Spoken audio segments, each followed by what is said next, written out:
प्रिय भक्त जनों, जय माता दी। नवरात्रि के पावन दिन पूरे विश्व में शक्ति की साधना और माता रानी की उपासना का पर्व लेकर आते हैं। इन 9 रातों का हर क्षण शुद्धता, अनुशासन और आध्यात्मिक ऊर्जा से भरा हुआ होता है। व्रत रखने वाले भक्तों के लिए यह केवल आहार का संयम नहीं, बल्कि विचारों, व्यवहार और दिनचर्या का भी तप है। आज हम विस्तार से समझेंगे कि नवरात्रि व्रत के 9 दिनों में एक साधक की दिनचर्या कैसी होनी चाहिए, ताकि शरीर, मन और आत्मा पूरी तरह माता दुर्गा की कृपा से भर सके। एक ब्रह्म मुहूर्त में जागरण। नवरात्रि में दिन की शुरुआत सूर्योदय से पहले ब्रह्म मुहूर्त में करना अत्यंत महत्वपूर्ण है।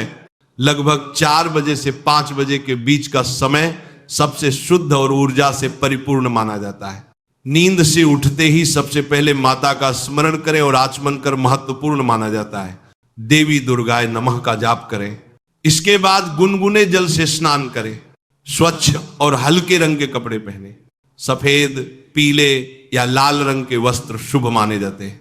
2, प्राणायाम और ध्यान। व्रत का अर्थ सिर्फ उपवास नहीं, बल्कि मन का संयम है। सुबह की शांति में प्राणायाम, अनुलोम विलोम, गहरी श्वास और ध्यान करने से मानसिक स्थिरता आती है।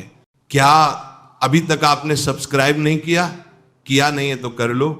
मैं किसी से बोलता नहीं हूं, पर ये मेरा अपना चैनल है भागवत कथा नामनीत। माता की आराधना करने से पहले कम से कम 15-20 मिनट का ध्यान मन को पवित्र और एकाग्र बनाता है। 3, पूजा की तैयारी।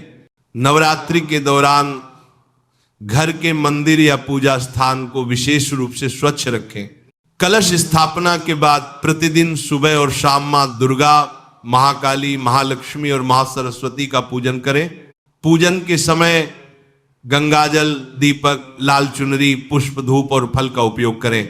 दुर्गा सप्तशती, देवी कवच या सप्तश्लोकी का पाठ करना अत्यंत फलदायी है। 4, आहार नियम। व्रत में सात्विक भोजन का नियम सर्वोपरि है।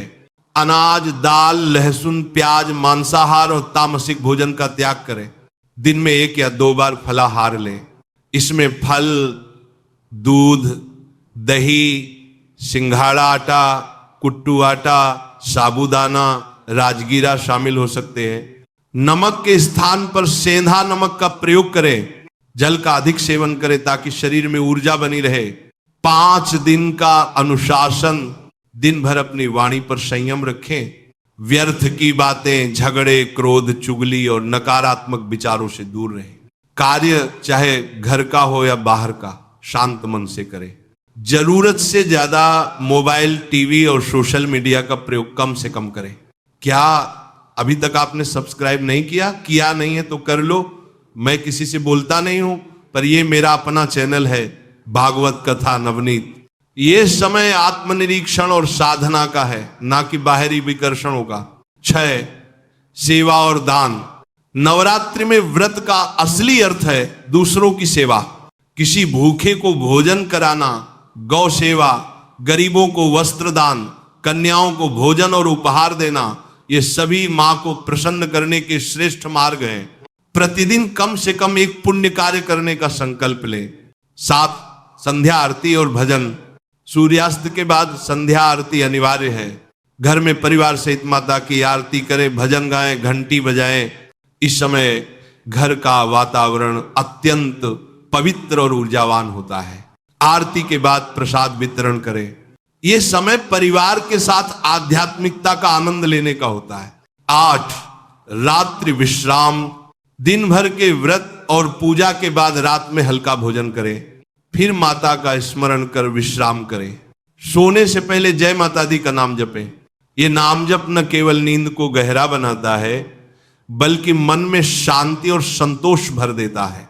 9 दिनों का संकल्प। पूरे 9 दिनों तक ये दिनचर्या बनाए रखना एक तपस्या है। ये शरीर को शुद्ध करता है, मन को स्थिर करता है और आत्मा को उच्च शक्ति से जोड़ता है। क्या अभी तक आपने सब्सक्राइब नहीं किया? किया नहीं है तो कर लो।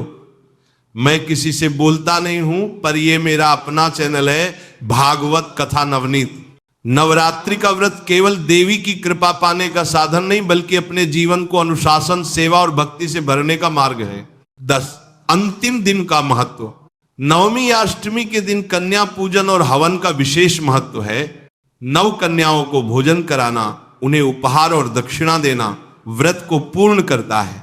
यह माता की पूर्ण कृपा का आशीर्वाद पाने का सबसे बड़ा अवसर है। प्रिय भक्तों, नवरात्रि का व्रत और उसकी दिनचर्या हमें यह सिखाती है कि सच्ची उपासना केवल मंदिर की सीमा में नहीं, बल्कि हर कर्म में है। जब हम अपनी आदतों को पवित्र बनाते हैं, वाणी में मधुरता लाते हैं और दूसरों के लिए करुणा रखते हैं, तभी नवरात्रि का व्रत सफल होता है। इसलिए इस नवरात्रि पर यह संकल्प लीजिए कि 9 दिनों की यह अनुशासित दिनचर्या को आप अपने पूरे जीवन की आदत बना लेंगे।